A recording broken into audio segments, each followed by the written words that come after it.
There are questions so dangerous that even asking them changes the shape of a life. Not because of what they prove, but because of what they suggest. And tonight, that question is circling Prince Harry once again.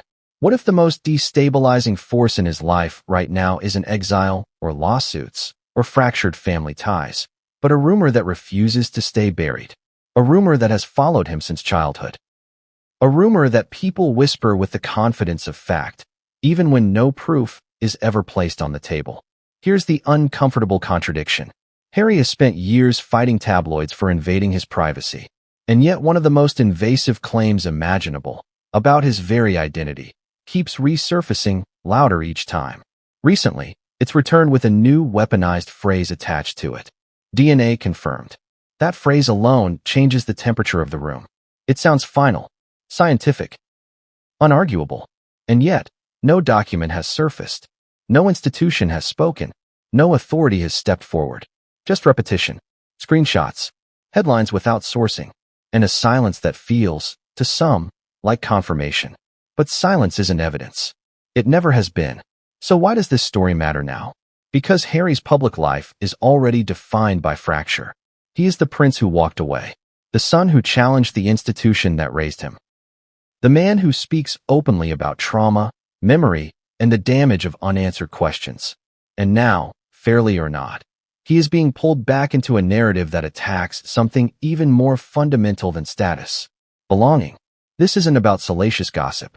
Not really. It's about what happens when identity becomes a public debate, when lineage is treated like content, when a mother's memory is dissected not to understand her, but to use her. And yes, that mother is Princess Diana. Her name is invoked constantly in this story. Her diaries, her private life, her relationships, often selectively, often without context, always with confidence, as if repetition itself has become proof. But here's what no viral post ever pauses to ask. If this claim were true, why has no verified DNA evidence ever been produced? And if it's false, why hasn't it been definitively shut down? Those two questions sit side by side, unresolved, uncomfortable. And somewhere inside that unresolved space is a man who has spent his life being told who he is, by the press, by the crown, by the public, now faced with the idea that even his bloodline is open to debate. So tonight, we're not here to declare a verdict. We're here to examine the claim, where it came from, why it keeps coming back, and who benefits every time it does. Because the most unsettling part of this story isn't whether the rumor is true. It's what happens when enough people decide they want it to be. People like to believe that rumors begin with a leak, a document, a photo, a secret slipped out of a locked drawer. But this one didn't. This one began the way most of the most dangerous stories do, quietly, in side comments, in half jokes, in phrases like "people have always said," whispered as if the age of the rumor somehow made it stronger. Long before social media turned speculation into currency, there were murmurs around Prince Harry that never fully went away. They didn't dominate headlines. They lived in the margins, in pub conversations, in tabloid subtext, in the kind of stories that editors didn't need to print outright because readers already knew them. That's how myths survive. Not by being proven, by being familiar. The contradiction is uncomfortable. Harry looks unmistakably like his mother, Princess Diana. The resemblance has been commented on for decades, celebrated, even. And yet that same observation was quietly twisted into insinuation, as if looking like one parent somehow made the other parent optional. At first, the speculation was framed as gossip, then as curiosity, then as questions people are asking, and eventually, as something darker, an implication that the public had a right to know. But notice what was missing all along. Proof. No documents. No medical records. No sworn testimony. Just repetition. And repetition is powerful. The human brain doesn't treat repeated claims as neutral. Over time, familiarity feels like credibility. A rumor told often enough stops sounding like a rumor. It starts sounding like something unresolved, something waiting to be confirmed. That's exactly how this story aged. Each decade added a new layer, new retellings, new sources close to the situation. And now, in the age of algorithm-driven outrage, the story has mutated again. It's no longer framed as speculation. It's framed as revelation. People say, It's been confirmed. But confirmed by whom? That question is usually skipped.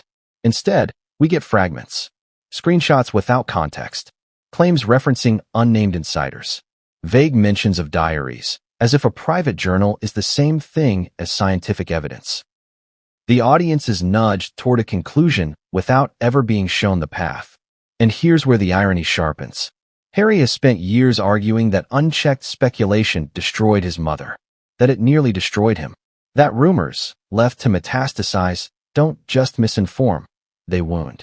Yet now, some of the same dynamics are circling back around him, dressed up as public interest. Ask yourself this. If this claim had substance, real, verifiable substance, would it still be whispered like this? Or would it have surfaced in a way that left no room for doubt? The persistence of the rumor isn't proof of truth. It's proof of appetite. An appetite for destabilizing narratives, for rewriting identity, for turning a living person into an unresolved question mark. An appetite creates pressure. Pressure on institutions to respond. Pressure on silence to speak. Pressure on a story to escalate. Because a rumor can survive for decades as background noise. But the moment someone claims they have proof, real proof, it stops being a rumor. It becomes a test. And that's where this story was heading next. Because at some point, speculation wasn't enough anymore. Someone started claiming science was involved. And once DNA enters the conversation, everything changes. DNA has a way of shutting conversations down. Or at least, that's the promise people attach to it. Science doesn't argue. Numbers don't hesitate. A result is either there or it isn't. And that's why, when the phrase DNA confirmed began circulating alongside this story, the tone shifted almost overnight. What had once lived in the shadows of rumor suddenly wore the costume of certainty.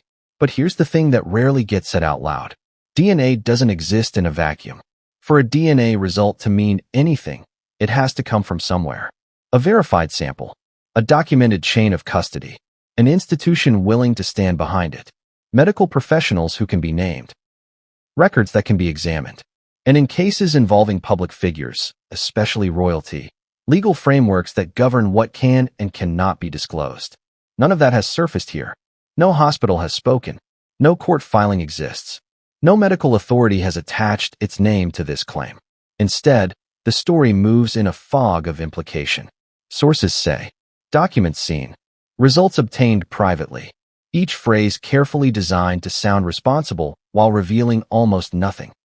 And yet, the impact is real. Because DNA, even when unproven, carries emotional weight. It suggests finality. It suggests that a lifelong question can be reduced to a percentage.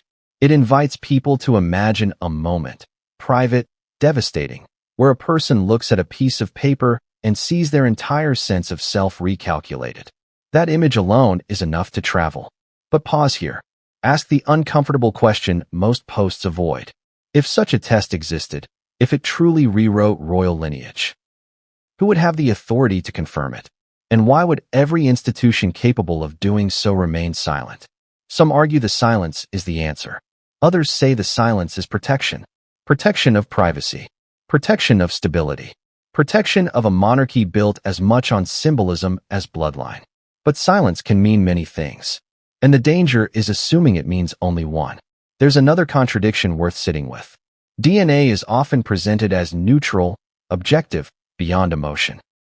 Yet the way this claim is deployed is anything but. It appears at moments of maximum tension, during legal battles, during media cycles that already frame Prince Harry as estranged, disruptive, other. It doesn't surface quietly in medical journals. It surfaces loudly in comment sections. That tells you something. Because if the goal were truth, the process would look different. It would be slow, verified, boring even. Instead, the claim is packaged for virality, for shock, for division. And then there's the legal reality. DNA testing involving a royal figure isn't just a personal matter. It has constitutional implications, succession laws, titles, precedents. Entire frameworks rest on those lines remaining unquestioned unless overwhelming evidence forces otherwise, which raises a final, unsettling possibility. What if the point of this claim isn't to prove anything at all? What if it exists to destabilize, to cast doubt, to turn identity into a debate that never resolves because resolution was never the goal. And once science is invoked, real or imagined, the pressure escalates. People begin asking for statements, for denials, for confirmation, and every non-answer is treated as fuel. But DNA, despite its reputation, doesn't speak on its own. People speak for it. And that brings us to the other pillar this story leans on, often even more heavily than science. Not laboratories, not documents, but a woman who can no longer correct the record, and the private words she never intended the world to read. The diaries are always introduced the same way, as if they are witnesses, as if ink on a page can testify, cross-examined and precise, immune to interpretation, as if a private thought, written in a moment of fear or loneliness, carries the same weight as sworn evidence. They don't. But in this story, they're treated as something close to holy text. Princess Diana kept diaries, letters, notes. That part is not disputed. What is disputed, constantly, aggressively, is what those writings actually say, what they imply, and who gets to decide what they mean. Because once a person is gone, their words become dangerously easy to bend. Here's the contradiction no one likes to sit with. Diana wrote for herself, not for history, not for lawyers, not for the internet. She wrote in moments of isolation, frustration, emotional turbulence. Sometimes to make sense of her own life, sometimes to survive it. And yet those fragments are now pulled into a debate she never consented to. A debate about lineage, legitimacy, and a son who was still a child when many of those words were written. The claims follow a familiar pattern. Selective excerpts, vague references to men close to Diana, lines taken out of emotional context and dropped into a narrative that demands they point in one direction only. Not complexity, not uncertainty, just implication. But diaries don't work that way. They contradict themselves. They reflect moods. They exaggerate pain one day and soften it the next. Anyone who has ever written privately knows this. A page captures a moment, not a verdict. And yet, in online retellings, nuance disappears. A sentence becomes a confession. A feeling becomes a fact. Silence between entries becomes proof of something hidden. Ask yourself this.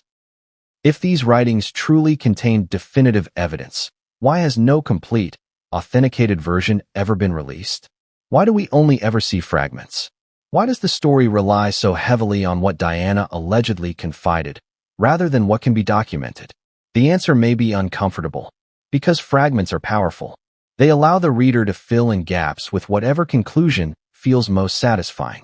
And in this case, satisfaction often looks like disruption. A royal myth cracked open. A system destabilized. A man reduced to a question mark. And that man is still alive. Think about the emotional weight of that. To have your mother's private thoughts repeatedly reinterpreted in ways that challenge your identity. To watch her memory weaponized in cycles of speculation that never resolve, only refresh. There's an irony here that's hard to ignore. Diana was relentlessly pursued by a press that claimed to know her, claimed to understand her, claimed to speak for her. And now, decades later, that same certainty is projected onto her words, often by people who never met her, never read her writing in full, never sat with the contradictions that made her human. And contradictions mattered to her. She was complex, vulnerable, strong, and uncertain in the same breath. To flatten that into a single implication is to misunderstand her entirely. But complexity doesn't travel well online. Certainty does. And so the diaries become less about Diana and more about what people want her to have meant. Less about her truth and more about how her memory can be used to legitimize a claim that otherwise has no foundation. Which leads to the question that lingers beneath all of this. If the science is unverified and the diaries are interpretive, why does this story still feel so dangerous? Because it isn't really about evidence. It's about identity. And once identity is questioned loudly enough, proof almost becomes secondary. And that brings us to the final pressure point. What happens when a rumor stops being theoretical and starts carrying real consequences for a living person? Because at some point, this stopped being about Diana. It became about what the world needs Prince Harry to be. At some point, the rumor stops being abstract. It stops living online, bouncing between usernames and thumbnails, and starts pressing down on a real person with real consequences. And that's where this story quietly turns, from speculation into something heavier. Because identity isn't just symbolic. It's legal, psychological, emotional. It shapes where you belong, what you inherit, what you're expected to carry forward. In most lives, that's private terrain. In a monarchy, it becomes structural. And that's why this particular claim, true or not, hits differently. If you grow up royal, identity is never just yours. It's reinforced by ceremony, lineage charts, public rituals that repeat the same message. You are this, because you come from that. When that chain is questioned, even hypothetically, it doesn't just challenge a person. It challenges a system built on continuity. That's what makes the persistence of this rumor so unsettling. Not because it has been proven, but because people behave as if it doesn't need to be. Think about the timing. These claims don't resurface during quiet years. They spike during moments of fracture. When lawsuits expose the machinery of the press. When interviews reopen old wounds. When a prince steps further outside the institution he was born into. It's as if the narrative is saying, if you don't fit cleanly inside the system anymore, maybe you never did. And that implication lingers. For Harry, the cost isn't theoretical. Imagine carrying a lifetime of unresolved questions that you never asked for. Imagine watching strangers debate your DNA with confidence, as if your identity were a public puzzle to be solved for entertainment. Imagine knowing that no answer, confirmation, or denial would actually end the conversation. Because that's the cruel paradox here. If the claim were proven false, some would say it was covered up. If it were proven true, others would say it had always been obvious. Either way, certainty doesn't bring peace. It brings escalation. That's why this rumor survives. It's not designed to resolve. It's designed to destabilize. To leave someone permanently suspended between belonging and exclusion. Between sun and symbol. And it's not just about Harry. It's about how quickly people are willing to reduce a human being to a talking point. How easily public interest becomes an excuse for intrusion. How readily a mother's memory is pulled apart to support narratives she can't correct. There's a moment many people overlook. Harry has spoken openly about the damage caused by unanswered questions. About the psychological toll of living under constant scrutiny. About the way uncertainty can hollow a person out, quietly, over time. So when people ask, why doesn't he just address it? They miss the deeper issue. Because responding legitimizes the question, and refusing to respond lets it grow. That's the trap. And here's the final, uncomfortable thought to sit with. What if the real power of this story isn't in whether it's true, but in the fact that it can never be conclusively laid to rest in the public imagination? What if the rumor exists because it serves something larger than curiosity? Because it reinforces the idea that no one, not even a prince, gets to fully own their own story? That's the unease this leaves behind. Because once identity becomes a battleground, facts alone rarely end the war. And that's why the most important question still hasn't been answered. Not who Harry's father is, but why so many people need the answer to unsettle him. There are stories that collapse once you examine them closely. This one doesn't. It just gets quieter, heavier, more uncomfortable. Because after you strip away the headlines, the screenshots, the half-sourced claims, and emotionally loaded phrases, what you're left with isn't an answer. It's a void. And voids have a way of pulling people in. From the beginning, this wasn't really a story about biology, or science, or even monarchy.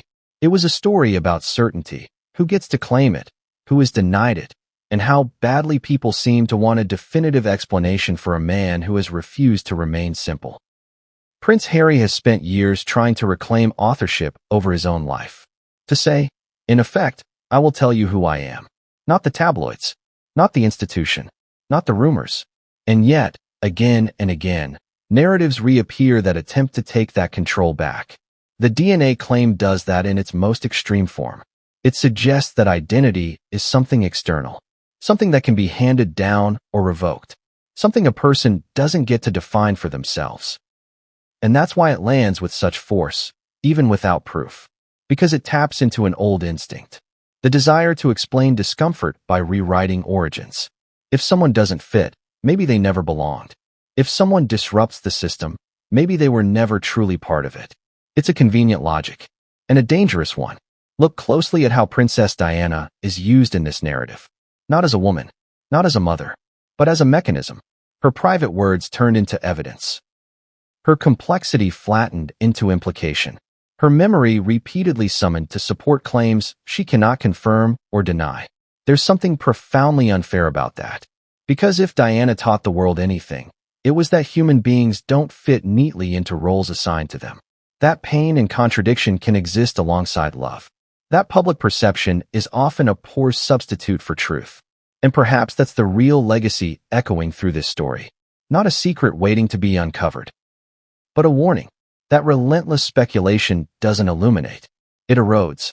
That asking the same question louder doesn't bring clarity. It brings harm. So where does that leave us? With no verified DNA evidence, with no authoritative confirmation, with diaries that reflect emotion, not verdicts, with silence that can mean many things and prove none, and with a choice. Do we treat identity as content? Do we reward narratives that destabilize rather than inform?